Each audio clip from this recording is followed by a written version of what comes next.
செய்யும் வினைதான் என் செய்யும் என நாடி வந்த கோல் என் செய்யும் கொடுங்கூற்று என் செய்யும் குமரேசர் இரு தாளும் சிலம்பும் சதங்கையும் தண்டையும் சண்முகமும் தோளும் கடம்பும் எனக்கு முன்னே வந்து தோன்றினேன்.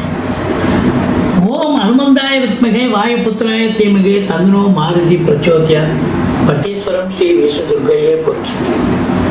உலகெங்கிலும் வாழ்ந்து கொண்டிருக்கும் நேயர்களுக்கு டாக்டர் சைதை ராஜாவின் அன்பான வணக்கங்கள்.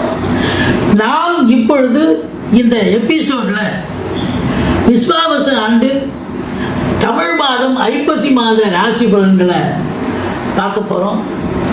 முதல்ல இந்த புது வசந்தம் நேயர்களுக்கு தீப்ஸ் அன்பர்கள் அனைவர்களுக்கும் தீபாவளி நல் வாழ்த்துக்களை தெரிவித்துக் கொள்கிறேன்.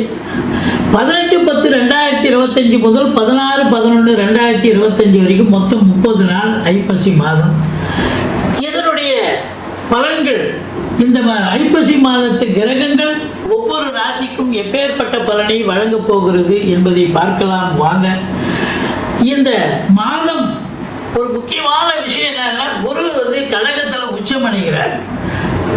சஞ்சாரம் சூப்பராக இருக்கு அப்படின்னு சொல்லணும். ஐப்பசி 4ஆம் தேதி சர்வ அமாவாசை திதி, ஐப்பசி 19 பௌர்ணமி திதி வருகிறதுங்க.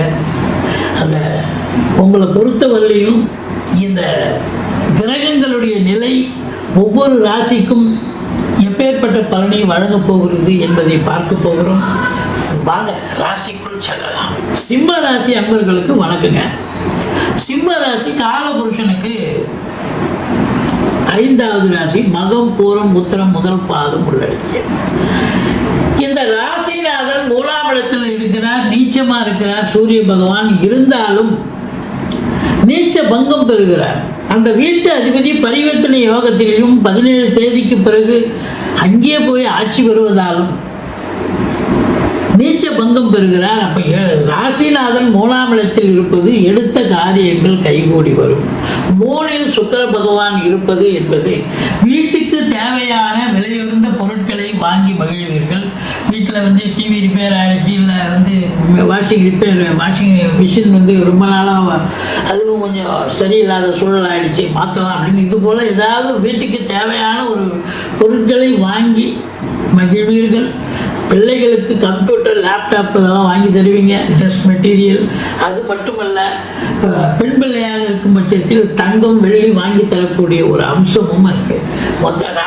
கேது இருக்கிறதால ராசியில் கொஞ்சம் விட்டேத்தியாக இருப்பீங்க. அதாவது வீட்டில் சொல்றதுன்னா, கேது பகவான் தனிமை விரும்பி ஏகாந்த விரும்பி அப்படின்னு சொல்லக்கூடிய ஒரு நிலை இருக்கிறதால, இருந்தாலும் நீங்கள் எதை செஞ்சாலும் பர்ஃபெக்டாக செய்யணும், நம்பர் 1 இருக்கணும்னு நினைக்கக்கூடியவர்கள். அதில் ஒன்றும் மாற்று கருத்துக்கு இடமில்லை.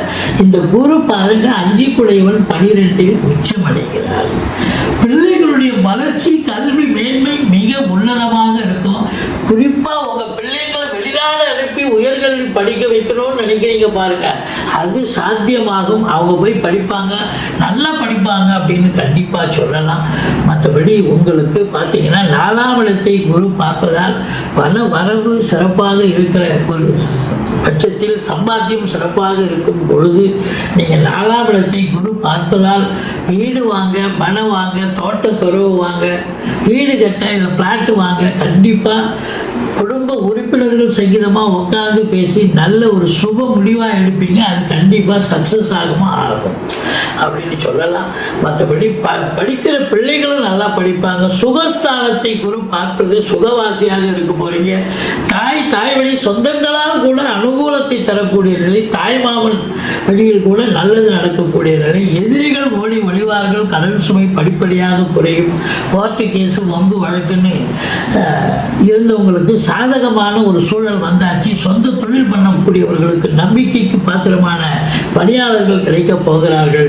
2ஆம் இடத்தை சனி பார்க்கிறார். 9/7 ராகுவே இருக்கிறார். அப்போ குடும்பத்திலேயே சரி, கணவன் மனைவியிட்டையும் சரி, வெளியில் வேலை பார்க்குற இடத்துல, தொழில் பண்ணுற இடத்துல, வெளிவட்டார பழக்க வழக்கங்கள், நட்பு வட்டாரங்கள் எல்லா இடத்துலையும் நீங்கள் பார்த்து தாங்க பேசணும். பேசுவதில் எச்சரிக்கை தேவை. ரொம்ப எச்சரிக்கையாக இருக்கணும். இல்லைன்னு சொன்னால் ஒரு வார்த்தை விட்டுட்டீங்கன்னா அது பெரிய பிரச்சனை வரும். கணவன் மனைவியாருக்கு பிரச்சனை ஜாஸ்தி வரும். விட்டு கொடுத்து போங்க, அனுசரித்து போங்க. நண்பர்களும் சொன்னால் புரிஞ்சுக்க மாட்டாங்க. அனுசரித்து போங்க. கூட்டு தொழில் செய்கிற இடத்துல கூட்டாளிகளுக்கும் உங்களுக்கும் பிரச்சனைகள் வரும். எச்சரிக்கையோடு இருந்து கொள்ளுங்கள். மற்றபடி 8ஆம் இடத்து சனி அஷ்டமத்து சனி நடந்துகிட்டு இருக்குங்க. என்னங்க வாரி வீசுறீங்கன்னு நீங்கள் கேட்கலாம். குரு பார்வையில் இருக்கார்.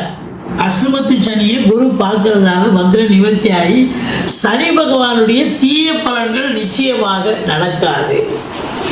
ஏன்னா குரு பார்க்கிறார். குரு பார்க்கும்பொழுது அவருடைய பணியை ஆஃப் பண்ணுவார். தீய பலன்களை செய்ய மாட்டார். மற்றபடி உங்களுக்கு இந்த சனி பார்வை இருக்கு பார்த்தீங்களா, அது ஜீஷனியம். அது 10ஆம் இடத்தை பார்க்குது. 10க்குடையவன் சுக்கிரன் 3இல் பரிவர்த்தனை யோகத்திலே ஆட்சி 17 தேதிக்கு பிறகு அங்கே போய் ஆட்சி நிலையில் இருக்கிறார். அதனால தொழிலில் நல்ல ஒரு வளர்ச்சி, பிரம்மாண்ட வளர்ச்சி ஏற்படும். இதனால் வரைக்கும் நீங்க பார்க்காத ஒரு வளர்ச்சியை நீங்க பார்க்கலாம். வாடிக்கையாளருடைய வருகையால் ரொம்ப சம்பாத்தியம், விற்பனை அதிகமாகி சம்பாத்தியம் அதிகமாக இருக்கக்கூடிய ஒரு நிலை, சந்தோஷமாக இருக்கக்கூடிய ஒரு நிலை. வேலை பார்க்குறவங்களுக்கு பதவி உயர்வு, ஊதிய உயர்வு, டிரான்ஸ்ஃபர், இன்க்ரிமெண்ட் சலுகைகள் கிடைக்கும். மற்றபடி சினிமா இண்டஸ்ட்ரி, தொலைக்காட்சி இண்டஸ்ட்ரி, அரசு கருவூலம், இன்சூரன்ஸு, ஃபைனான்ஸு, வங்கிகளில் பணிபுரியும் அன்பர்கள், அழகு ஒப்பனை நிலையங்கள் வைத்திருப்பவர்கள், இன்டீரியர் டெக்கரேஷன் செய்யக்கூடியவர்கள், மற்றபடி ஆர்டிஸ்ட், பெயிண்டர்ஸ் எல்லாருக்குமே அற்புதமான நேரம். ஆனால் சனி 10ஆம் இடத்தை பார்ப்பதால் இந்த சிம்ம ராசியில் பிறந்தவர்கள் மினிக்கியாக வேலை பார்க்க முடியாது. டென்ஷன் இருக்கும். அதிகப்படியான உழைப்பு தேவைப்படுகிறது. இன்புட் அதிகமாக இருக்குன்னு சொன்னாலே உங்களுக்கு அவுட்புட் கண்டிப்பாக கிடைக்கும். 12இல் குரு பகவான் இருக்கிறார். அவரை பொறுத்தவரையிலையும் உச்ச நிலையில் இருக்கிறார். ஆன்சைட் ஆப்பர்ச்சுனிட்டிக்காக காத்திருப்பவர்கள் தாராளமாக போகலாம். செலவினங்கள் இந்த மாதம் உங்களுக்கு சுப செலவாகத்தான் அமையப் போகிறது ஒழிய அசுப செலவுக்கு வேலையே இல்லை. மற்றபடி உங்களுக்கு பார்த்தீங்கன்னா வீடு வாங்க, வீடு கட்ட இதெல்லாம் கண்டிப்பாக முனைப்பாக இருக்குது. செவ்வாய் 10ஆம் இடத்தை பார்க்கிறார். காவல்துறை, தீயணைப்புத்துறை, மருத்துவத்துறை, இராணுவத்துறை, மின்சாரத்துறை, ரசாயனத்துறை, மெடிக்கல் ஃபீல்டு, யூனிஃபார்ம் போட்ட பிரைவேட் செக்யூரிட்டி, இவங்க எல்லாருக்கும் மட்டுமல்ல அரசாங்கத்தில் அதாவது கெசட்டட் ஆஃபீஸர் இல்லை மோர் தேன், அதாவது ஐஏஎஸ், ஐபிஎஸ், ஐஎஃப்எஸ் அதற்கு நிகரான பதவியில் இருக்கும் அன்பர்கள், இவங்க எல்லாருக்குமே அதிகப்படியான உழைப்பு தான் இருக்குமா ஒழிய அதிகமாக வேலை பார்க்கணும். 8 ஹவர் டியூட்டினா 10 ஹவர். மற்றபடி நல்லதே நடக்கும். ரெகக்னேஷன் கிடைக்கும். இன்ஸ்டியூஷன் மூலமாக உங்களுக்கு இல்லை மற்றவர்கள் பாராட்டக்கூடிய சக ஊழியர்களோ இல்லை உங்கள் பாசம், உங்கள் பாராட்டக்கூடிய ஒரு நிர்வாகம், பாராட்டக்கூடிய ஒரு அம்சம் நிச்சயமாக இருக்கிறது. நல்லது நடக்கக்கூடிய ஒரு சூழல் இருக்கிறது. இருந்த போதிலும் உங்களுக்கு வெளிநாடு போகணும்னு நினைக்கிறவங்க, ஆன்சைட் ஆப்பர்ச்சுனிட்டிக்காக காத்திருக்கிறவங்க தாராளமாக போங்க. 7 ராகு இருக்கிறது, ஒரு எஸ்கேப். உங்களுக்கு போயிட்டீங்கன்னா எந்த ஒரு தொந்தரவும் இருக்காது. இல்லை அப்படின்னா நண்பர்களால் பிரச்சனை, கணவன் மனைவிக்கு கிட்ட பிரச்சனை, தொழில் பண்ணுற இடத்துல பிரச்சனை, கூட்டு தொழில் பண்ணுற இடத்துல அப்படின்னு சொல்லக்கூடிய ஒரு நிலை ஏற்படும்.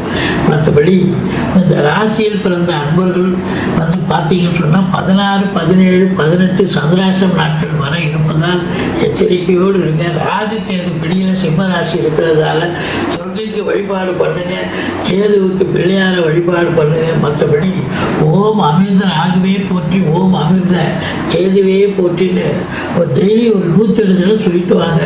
ராகு கேதுவால் எந்த ஒரு பிரச்சனையும் தலைக்கு வருது, தலைப்பாயிட போகும். நன்றி. வாழ்க வளமுடன்.